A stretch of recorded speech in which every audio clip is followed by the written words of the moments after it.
yang mana kita akan membahas tentang Renaissance, bukan Renaissance ya, Renaissance, Renaissance. Jadi Renaissance itu bukan berasal dari bahasa Latin, berasal dari bahasa Perancis.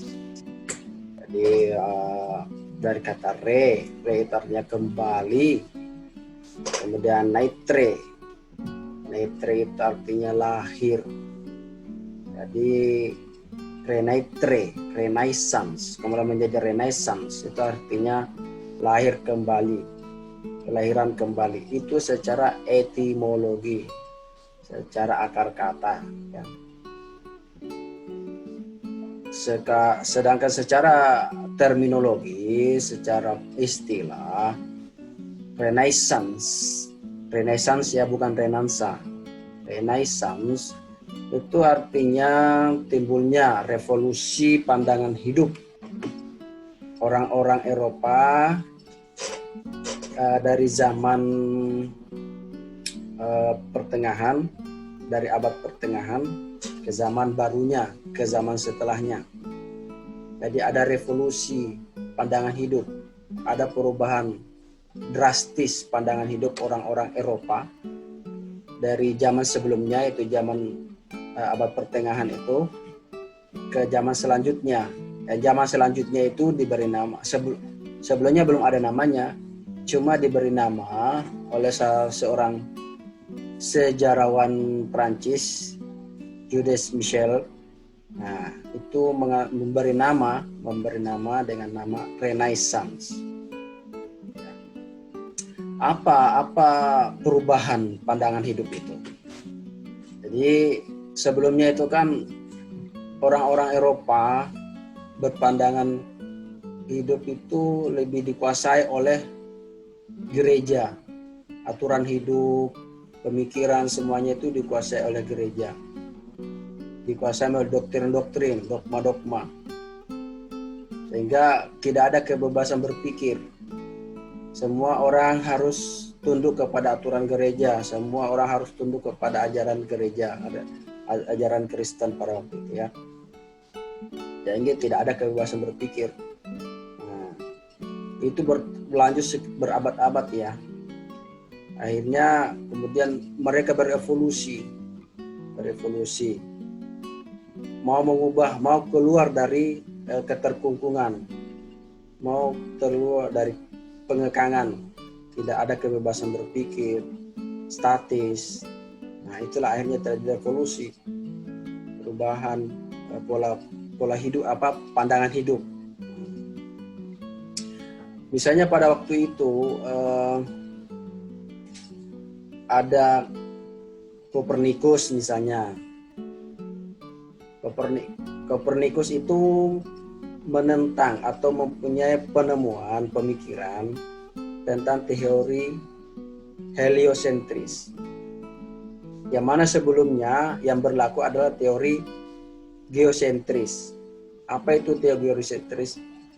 Jadi teori geosentris itu sebelumnya itu dikemukakan oleh Aristoteles. Maksudnya geosentris itu adalah bumi menjadi pusat tata surya. Jadi bumi itu diam, sedangkan benda-benda langit yang lainnya itulah yang mengelilingi bumi. Itu geosentris. Di surat Yosua, intinya di surat Yosua itu dikatakan berhentilah matahari dan berhentilah bulan. Kemudian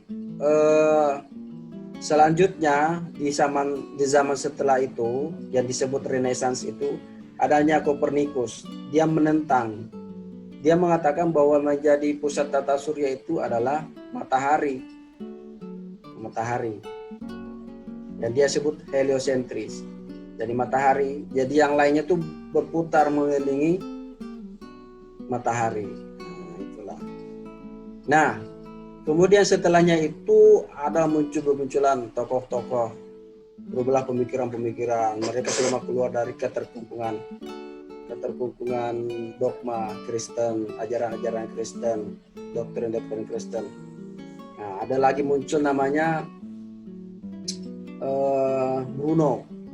Nah, ada juga Galileo Galilei. Pada dasarnya Bruno Galileo dan Copernicus itu sama, mengemukakan teori heliosentris. Artinya yang menjadi pusat tata surya itu adalah matahari. Nah, ini otomatis menentang ajaran gereja pada waktu itu, yang mana gereja berkuasa pada waktu itu, abad pertengahan itu kan. Akhirnya orang-orang ini dihukum. Kalau Copernicus itu sampai menahan bertahun-tahun menerbitkan bukunya, tekanan dari gereja, sehingga akhirnya dia meninggal. Menurut informasi itu meninggal di atas tempat tidurnya karena menderita sakit stroke. Itu beberapa saat setelah bukunya diterbitkan, yaitu teori tentang heliosentris. Sehingga katanya bukunya suatu berada dalam pelukan ketika dia meninggal. Nah, demikian pula si Bruno malah parah. Hukumannya itu dihukum bakar hidup-hidup. Sedangkan Galileo itu dihukum di penjara seumur hidup. Jadi orang-orang yang menentang kekuasaan gereja pada waktu itu yang mendapat hukuman. Tapi ya itulah yang diinginkan oleh masyarakat Eropa waktu itu. Mereka ingin keluar dari keterkungkungan. Mereka mau merubah pandangan hidup yang selama ini dikuasai oleh gereja. Jadi Renaissance itu lahir di sekitar abad ke-15, 15 atau 16. Jadi kaum intelektual, para politisi, para seniman itu bersatu ingin mengadakan suatu pembaharuan. Pokoknya intinya ingin mengadakan kebebasan berpikir, merubah doktrin agama yang dirasakan sangat mengekang kemerdekaan batin mereka pada waktu itu. Jadi seperti saya katakan tadi bahwa Renaissance itu sebenarnya pada waktunya itu belum ada namanya. Tidak serta-merta dinamai Renaissance. Nah, nanti sekitar abad 18 ada seorang tokoh, seorang sejarawan Prancis yang menulis dan menamai zaman itu setelah abad pertengahan itu namanya Renaissance, dari kata bahasa Prancis itu ya, renaître, lahir kembali. Sejarawan itu bernama Jules Michel.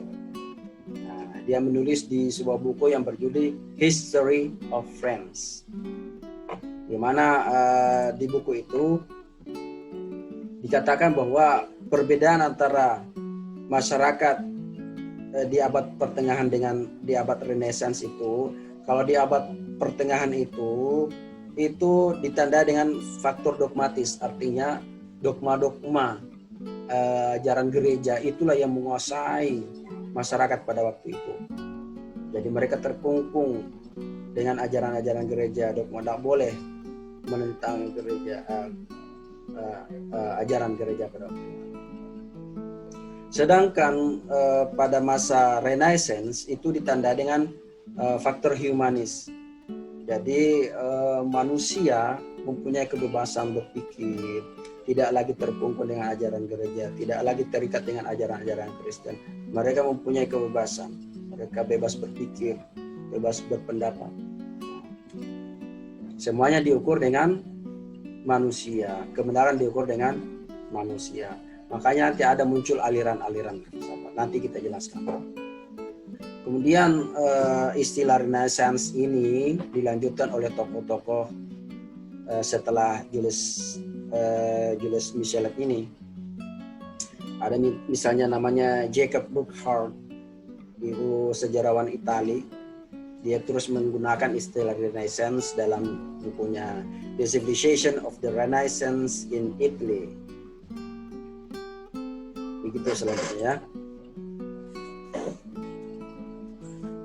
Jadi menurut Jacob Burckhardt itu, Renaissance sebagai gerakan yang menemukan dunia dan manusia yang sebenarnya. Kenapa begitu?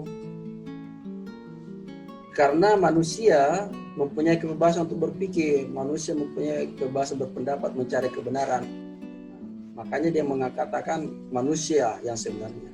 Karena pada waktu itu memang manusia sebagai pusat ilmu, sebagai pusat pengetahuan, sebagai pusat kebenaran, antroposentris. Jadi di masa Renaissance ini, manusia tidak lagi berpaling dari dunia. Maksudnya bagaimana? Jadi di masa sebelumnya itu, di masa abad pertengahan itu, manusia itu kan hanya diarahkan untuk berpikir akhirat saja. Hidupnya pokoknya ditujukan untuk akhirat saja, berpikir untuk akhirat saja, meninggalkan dunia. Nah, sedangkan Renaissance itu sebaliknya. Kalau sebelumnya disuruh meninggalkan dunia, maka di zaman Renaissance mereka menghadap dunia. Jadi agama Kristen tidak menjadi dasar hidup lagi. Gereja bukan satu-satunya tempat keselamatan. Jadi sampai sekarang di Eropa itu gereja-gereja banyak ditinggalkan. Di Eropa ini banyak orang yang tidak beragama. Karena mereka ada yang tidak percaya lagi dengan ajaran Bible, seperti yang ilmuwan tadi itu, yang teori. Kalau pihak gereja kan mengajarkan geosentris, yaitu bumi menjadi pusat tata surya, sedangkan benda langit yang mengitari. Ternyata menurut ilmuwan bukan bumi, tapi heliosentris, matahari lah menjadi pusat tata surya. Sehingga banyak orang-orang yang ilmuwan tidak terikat lagi dengan ajaran Kristen. Mereka membebaskan dirinya mencari kebenaran. Sekarang banyak gereja-gereja dijual itu, bahkan berubah menjadi masjid di Eropa sana. Jadi Renaissance itu awalnya dimulai di Italia. Jadi sebelumnya Italia itu surut, mundur, mengalami kemunduran. Kota-kotanya itu sepi. Pada sekitar abad 8, 9 sampai abad 11 itu perdagangan malah dikuasai oleh orang-orang Islam, pedagang Muslim. Pedagang Muslim menguasai Laut Tengah di sana itu. Hingga terjadi perang salib. Perang salib sekitar abad 11 sampai 13 itu. Nah, pelabuhan-pelabuhan di Romawi sana mulai ramai lagi karena mereka mengirim pasukan ke Palestina, pasukan untuk perang salib itu. Nah, setelah perang tidak lagi berlangsung, maka pelabuhan-pelabuhan itu menjadi kota dagang, kota perdagangan. Muncullah nama-nama kota perdagangan di ya. Nah itu awalnya Renaissance. Renaissance itu muncul dari timbulnya kota-kota dagang yang makmur akibat perdagangan tadi. Nah, itu karena kota-kota menjadi ramai, perdagangan jadi ramai, sehingga orang-orang menjadi optimis kembali. Yang dulunya pesimis, terus akhirnya jadi optimis. Kota-kota menjadi makmur, ya bisa optimis kembali. Kita melihat kota-kota dagang menjadi ramai lagi setelah perang salib berakhir, ya. Itu sekilas tentang Renaissance.